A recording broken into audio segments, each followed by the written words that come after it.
டூரி talkies ரசிகர்களுக்கு வணக்கம். வாங்க லன்ச் நிகழ்ச்சிக்கு போகலாம்.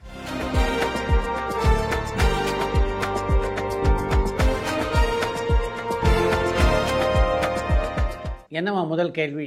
சார், ரயில் நிலையம் அண்ட் விமான நிலையத்தில் படப்பிடிப்பு நடத்தணும்னா அதுக்கு எவ்வளவு கட்டணம் வசூலிப்பாங்கன்னு விருதுநகர்லேருந்து மாதவன் கேட்டிருக்காங்க. சென்னை விமான நிலையத்திலே நீங்கள் படப்பிடிப்பு நடத்த வேண்டும் என்றால் 1 மணி நேரத்திற்கு 3 லட்சம் ரூபாயை கட்டியாக வேண்டும். அதே சமயத்தில் ஹைதராபாத்தில் இந்த படப்பிடிப்பை நீங்கள் நடத்தினீங்கன்னா அங்கே 75,000 ரூபாய் 1 மணி நேரத்துக்கு கட்டினா போதும். ரயில்வே ஸ்டேஷனை பொறுத்த வரைக்கும் படப்பிடிப்பு கட்டணம் அப்படின்றது கொஞ்சம் குறைவான கட்டணம் தான், 50,000 ரூபாய் தான் ஒரு மணிக்கு.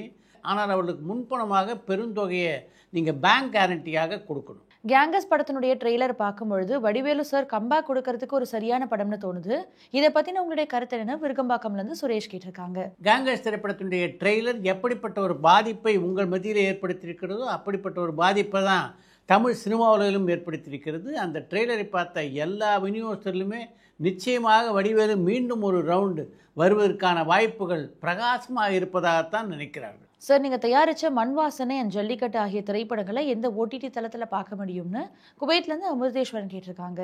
என்னுடைய தயாரிப்பில் உருவான மண் வாசனை திரைப்படம் எல்லா யூடியூப் தளங்களிலும் பார்க்க கிடைக்கிறது. அதனால் யூடியூப் தளங்களில் அதை நீங்கள் பார்க்கலாம். இயக்குனர் மகேந்திரன் சார் இயக்குன திரைப்படங்களில் உங்களுக்கு மிகவும் பிடிச்ச படம் என்ன அண்ட் அவரோட பழகின அனுபவம் இருந்தால் ஷேர் பண்ண முடியுமான்னு பாலக்கோட்லேருந்து சங்கர் கேட்டிருக்காங்க.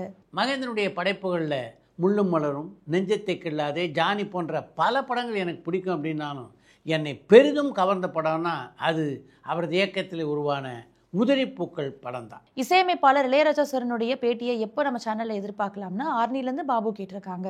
அதற்கான வாய்ப்புகள் மிக குறைவாக இருப்பதாகவே நான் பார்க்குறேன். சார், கேங்கஸ் படத்தோட ட்ரெய்லரை பார்த்தீங்களா? அதில் வடிவேலு சாரனுடைய நகைச்சுவை உங்களுக்கு பிடிச்சிருந்ததான்னு சென்னையிலேருந்து ராமகிருஷ்ணராஜா கேட்டிருக்காங்க. கேங்கஸ் திரைப்படத்துடைய ட்ரெய்லரை பார்க்கும்போது நிச்சயமாக வடிவேலு அந்த படத்தில் ஒரு கலக்கியிருப்பார் அப்படின்றத என்னால் புரிந்து கொள்ள முடிகிறது. ஏற்கனவே பார்த்திங்கன்னா சுந்தர் சி வடிவேல் காம்பினேஷன் மிகவும் பெரிதாக ஜெயித்த ஒரு காம்பினேஷன். அது இந்த படத்திலும் நிகழும் அப்படின்னு தான் நான் நினைக்கிறேன். சார், ஒரு படத்தில் நடிகர் அல்லது நடிகை இறக்குற மாதிரியான காட்சியை படமாக்கணும்னா சம்பந்தப்பட்ட நடிகர் அல்லது நடிகையை நடிப்பாங்களா அல்லது டூப் நடிகர்களை வச்சு நடிக்க வைப்பாங்களா? அண்ட் அந்த காட்சி படமாக்கப்பட்ட பிறகு பரிகாரம் ஏதாவது பண்ணுவாங்களான்னு நெல்லையிலேருந்து ஐயப்பன் கேட்டிருக்காங்க. படங்களில் நடிகர் நடிகைகள் இறப்பது போன்ற காட்சிகளில் அவங்களுக்கு பதிலாக டூப்பெல்லாம் பயன்படுத்த மாட்டாங்க. அந்த நடிகர் நடிகையிலே தான் நடிப்பாங்க. அப்படி அவர் நடித்து முடித்ததற்கு பின்னாலே அவங்களை எழுந்து சிரிக்க சொல்லி ஒரு புகைப்படம் எடுப்பதும் அவங்களுக்கு திஷ்டி கழிப்பதும் திரையுலகிலே இன்று வரை வழக்கமாக இருந்து கொண்டிருக்கிறது. இயக்குனர் பி வாசு சார் இப்போ என்ன பண்ணிட்டு இருக்காரு? ஸ்ரீலங்காலேருந்து மதிஷான் கேட்டிருக்காங்க. பி வாசுவை பொறுத்த வரைக்கும் அவர் ஒரு சுறுசுறுப்பான இயக்குனர். அவரை பொறுத்த வரைக்கும் தமிழை தாண்டி தெலுங்குலேயும் கன்னடத்துலேயும் கூட அவருக்கு நல்ல மார்க்கெட் இருக்குது. அதனால் எப்போதும் தன்னுடைய அடுத்த படத்திற்கான கதையை சிந்தித்து கொண்டிருப்பது தான் வாசுனுடைய பழக்கம். இயக்குனர் ஹரியன் நடிகர் விஷால் காம்பினேஷன்ல உருவான பூஜை திரைப்படத்துல மறைந்த நடிகர் ரகுவரன் சாரனுடைய புகைப்படத்தை உபயோகிச்சிருப்பாங்க. அதுக்காக யார்கிட்ட இருந்து பெர்மிஷன் வாங்கினாங்களா? அந்த புகைப்படத்தை உபயோகிக்கிறதுக்கு காசு கொடுத்திருந்தாங்களா? அப்படி கொடுத்திருந்தாங்கன்னா யார்கிட்ட கொடுத்திருந்தாங்க? இந்த மாதிரி தமிழ் சினிமால இதுக்கு முன்னாடி நடந்திருக்கா? அப்படி நடந்திருந்ததுன்னா அந்த நிகழ்வுகளை ஷேர் பண்ண முடியுமான்னு சென்னையிலிருந்து வேல் கேட்டிருக்காங்க. திரைப்படங்களில் ஒரு நடிகருடைய புகைப்படத்தையோ அல்லது நடிகையுடைய புகைப்படத்தையோ மாட்டும் போது அதுக்கான அனுமதியெல்லாம் அவங்க குடும்பத்திலிருந்து பெறுவது இதுவரையிலே வழக்கமாக இருப்பதா எனக்கு தெரியல. அதே மாதிரி அதுக்காக இதுவரையிலே யாரும் எந்த தொகையும் கொடுத்ததாகவும் தெரியல. தமிழ்நாட்டில் சினிமாவுக்கான துணை நடிகர்கள் ஏஜென்சி எப்படி இயங்குது அண்ட் பிரபலமான சில ஏஜென்சிகளை குறிப்பிட முடியுமான்னு மலேசியாவிலிருந்து சுபனேஷ் அருணாச்சலம் கேட்டிருக்காங்க. துணை நடிகர்களுக்கென்று தமிழ் சினிமாவிலே 2 சங்கங்கள் இயங்கிக் கொண்டிருக்கின்றன. ஒரு சங்கம் பெப்சியின் கீழ் இயங்குகிறது, இன்னொரு சங்கம் தென்னிந்திய நடிகர் சங்கத்தின் கீழ் இயங்கிக் கொண்டிருக்கிறது. இந்த 2 சங்கங்கள்லேருந்து தான் படப்பிடிப்புகளுக்கு ஆட்களை தேர்ந்தெடுத்துக் கொள்வார்கள் நம்முடைய தயாரிப்பாளர்களும் இயக்குநர்களும். சார், எம்புரான் படம் வெற்றி படம் இல்லைன்னு சொல்லியிருந்தீங்க. ஆனால் இன்னைக்கும் வீக் டேஸ்ல குறைந்தது 2 லட்சத்துக்கு குறையாம டிக்கெட்டுகள் விற்பனை ஆகிட்டு இருக்கு. கல்ஃப், நார்த் அமெரிக்கா, யூரோப் ஆகிய நாடுகளில் $1 மில்லியன் வசூலை பண்ணிக்கிட்டு இருக்கு. அண்ட் இன்னும் கொஞ்ச நாள்ல மஞ்சுமல் பாய்ஸ் திரைப்படத்தினுடைய வசூலை மிஞ்சிரும்னு சொல்றாங்க. இவ்வளவு சாதனைகளை பண்ண ஒரு திரைப்படம் எப்படி தோல்வி படமா இருக்கிறதுக்கான வாய்ப்பு இருக்கு? ஒருவேளை தமிழ்நாட்டில் சரியா ஓடலைன்றதுனால தோல்வி படம்னு சொல்றீங்களான்னு மட்டக்களப்புல இருந்து மயூரன் கேட்டிருக்காங்க. ஒரு படத்தினுடைய வெற்றி தோல்வி அப்படின்றது அந்த படத்துக்கான செலவை பொறுத்தது தான். எம்புரான் படத்தினுடைய தயாரிப்பு செலவோடு ஒப்பிட்டு பார்க்கும்போது அந்த படத்தினுடைய வசூல் இருக்கே அது அவ்வளவு திருப்திகரமாக இல்லை என்பதுதான் உண்மை. மனோஜ் பாரதிராஜாவுடைய மகளான மதிவதனி பாரதிராஜா சாரை வச்சு ஒரு ஷார்ட் ஃபிலிம் இயக்குனதா 1 வருஷத்துக்கு முன்னாடி ஒரு நியூஸ் ஒன்று படித்தேன். அந்த ஷார்ட் ஃபிலிம் இப்போ என்ன நிலைமையில இருக்குன்னு சென்னையிலேருந்து கௌஷிக் கேட்டிருக்காங்க. மனோஜ் பாரதிராஜாவுடைய மகளான மதிவதனி அந்த ஷார்ட் ஃபிலிமை முழுமையாக எடுத்து முடிச்சிட்டாங்க. சார், இந்திய அளவில் அதிக திரைப்படங்களை இயக்குன பெண் இயக்குனர் யாருன்னு கடலாடியிலேருந்து பாலசுப்ரமணியன் கேட்டிருக்காங்க. இந்திய அளவிலே மிக அதிகமான திரைப்படங்களை இயக்கிய பெண் இயக்குனர்னா அது தெலுங்கு பட உலகின் முன்னணி நடிகராக இருந்த கிருஷ்ணாவுடைய மனைவியான விஜய் நிர்மலா தான். மொத்தம் 32 திரைப்படங்களை இயக்கியிருக்காங்க அவங்க. ஆங்கில படத்தை தழுவி ஒரு தமிழ் படம் எடுத்தா யாருக்கிட்டலாம் பெர்மிஷன் வாங்கணும்னு கோவைப்புதூர்லேருந்து பாபு கேட்டிருக்காங்க. ஆங்கில படம் மட்டும் இல்லை, எந்த மொழி படத்தை தழுவி நீங்கள் ஒரு திரைப்படத்தை எடுப்பதாக இருந்தாலும் சம்பந்தப்பட்ட தயாரிப்பாளரிடம் அனுமதியை பெற்றே ஆக வேண்டும். இறைவன் மிகப்பெரியவன் திரைப்படம் என்னாச்சு, ஏன் அந்த படம் ரிலீஸ் ஆகலன்னு காஞ்சிபுரம்லேருந்து சரவணன் கேட்டிருக்காங்க. இறைவன் மிகப்பெரியவன் இந்த ஆண்டு வெளியாவதற்கான வாய்ப்புகள் இருக்கின்றன. மகனுடைய இறப்புக்கு பிறகு இயக்குனர் இமயம் பாரதிராஜா சார் இப்போ எப்படி இருக்காரு, அவரை நேரில் போய் பார்த்தீங்களான்னு மலேசியாவிலேருந்து சுவனேஷ் அருணாச்சலம் கேட்டிருக்காங்க. மனோஜுடைய மறைவுக்கு பின்னால் பாரதிராஜாவை சந்தித்தேன். மிகவும் தளர்ந்து இருக்கிறார் அவர். அவருக்கு எப்படி ஆறுதல் சொல்கிறது அப்படின்னு தான் யாருக்கும் தெரியல. தேனாண்டாள் முரளி சார் பட தயாரிப்புல இருக்காரான்னு கோவைப்புதூர்லேருந்து பாபு கேட்டிருக்காங்க. தேனாண்டாள் முரளி ஒரு படம் இல்லை 2 படங்களை தயாரிக்கின்ற முயற்சியிலே இப்போது ஈடுபட்டிருக்கிறார். இதில் ஒரு படத்துடைய படப்பிடிப்பு நடைபெற்றுக் கொண்டிருக்கிறது. நகைச்சுவை நடிகர் சுருளிராஜன் சார் தமிழ் திரைப்படங்கள்ல கதாநாயகனா நடிச்சிருக்காரான்னு கடலாடியிலேருந்து பாலசுப்ரமணியன் கேட்டிருக்காங்க. பல திரைப்படங்களிலே நகைச்சுவை நாயகனாக நடித்த சுருளிராஜன் எந்த படத்திலும் கதாநாயகனாக நடிக்கலை.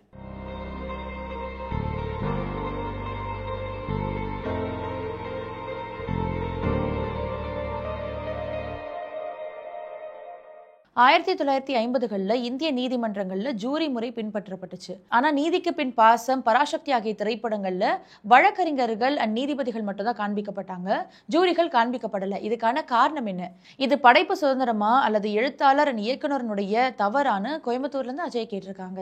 1950களில் நீதிமன்றங்களில் ஜூரி முறை இருந்தது அப்படின்னு நீங்கள் குறிப்பிட்டிருப்பது மிகச் சரியான தகவல். அதையெல்லாம் தாண்டி பராசக்தி திரைப்படத்தில் ஜூரிகளை காட்டலைன்னா நீங்கள் குறிப்பிட்டிருக்கிற மாதிரி படைப்பாளியுடைய சுதந்திரமாகத்தான் அதை எடுத்துக்கொள்ள வேண்டும். அடுத்து இன்று ஒரு தகவல். எந்த ஒரு திரைப்படத்தினுடைய வெற்றிக்கும் நல்ல நல்ல கதாபாத்திரங்கள் அந்த கதையிலே அமைவது முக்கியம். அதை தாண்டி இன்னொரு முக்கியமான விஷயம் இருக்குது. அது என்னென்னா, அந்த கதாபாத்திரத்துக்கு ஏற்ற நடிகர்களை அந்த படத்துக்கு ஒப்பந்தம் செய்ய வேண்டும். அப்போ தான் ஒரு திரைப்படம் வெற்றி பெறும். சரியான நடிகர்கள் அமையாதனாலேயே பல நல்ல கதாபாத்திரங்களிலிருந்தும் பல திரைப்படங்கள் தோல்வியை தழுவி இருக்கின்றன. படிக்காத மேதை திரைப்படம் எப்படிப்பட்ட ஒரு வெற்றியை பெற்ற படம் அப்படின்றது உங்கள் எல்லாருக்கும் நல்லா தெரியும். அந்த படத்தினுடைய கதாநாயகி பாத்திரம் எப்படிப்பட்ட வலுவான ஒரு கதாபாத்திரம் என்பதும் உங்களுக்கு தெரியும். படிக்காத மேதை படத்தினுடைய திரைக்கதை வசனங்களை எழுதியவர் இயக்குனர் திலகம் KS கோபாலகிருஷ்ணன்.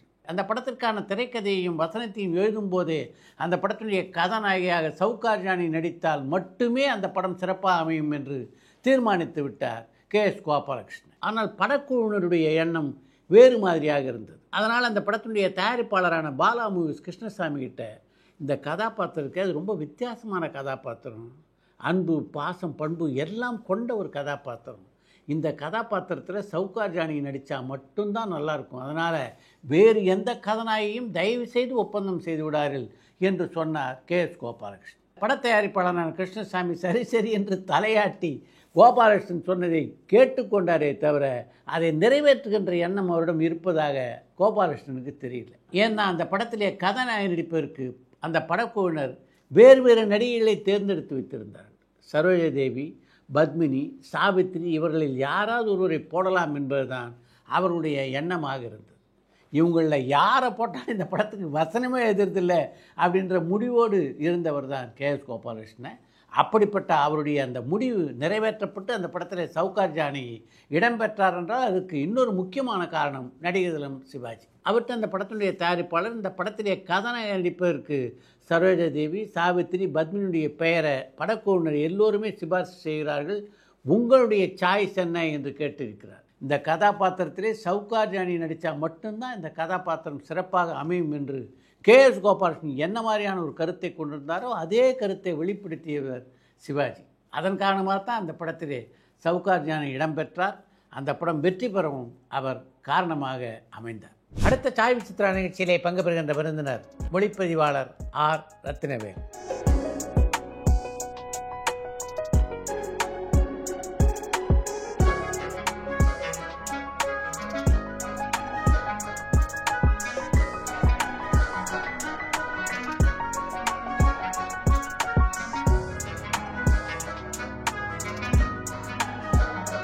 கடந்த 28 ஆண்டுகளாக தென்னிந்திய திரையுலகில் ஒளிப்பதிவாளராக பயணித்துக் கொண்டிருக்கின்ற ஆர் ரத்னவேலு பிரபல ஒளிப்பதிவாளரான ராஜீவ் மேனனின் பட்டறையிலே தயாரானவர்.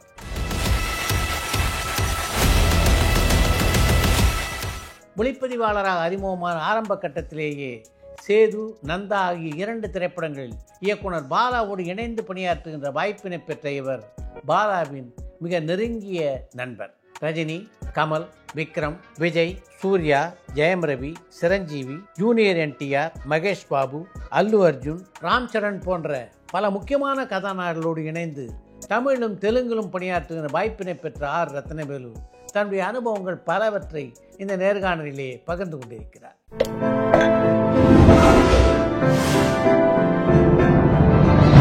சாய் வித் சித்ரா.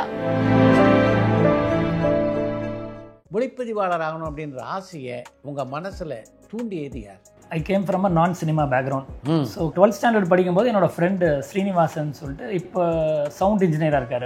அவனை நான்லாம் கிரிக்கெட் ஆடுவோம் கூட. ஆபாவனன் அவங்க கேமராமேன் செல்வகுமார், இவங்கெல்லாம் ரமேஷ், அவங்க இந்த குரூப் எல்லாருமே கிரிக்கெட் ஆடுவாங்க. பரபரப்பான சினிமா செய்திகள், நட்சத்திரங்களின் பேட்டிகள், சினிமா வரலாறு ஆகியவற்றை பார்க்கவும் படிக்கவும் உங்களுக்கான இணையதளம் tourandtalkies.co.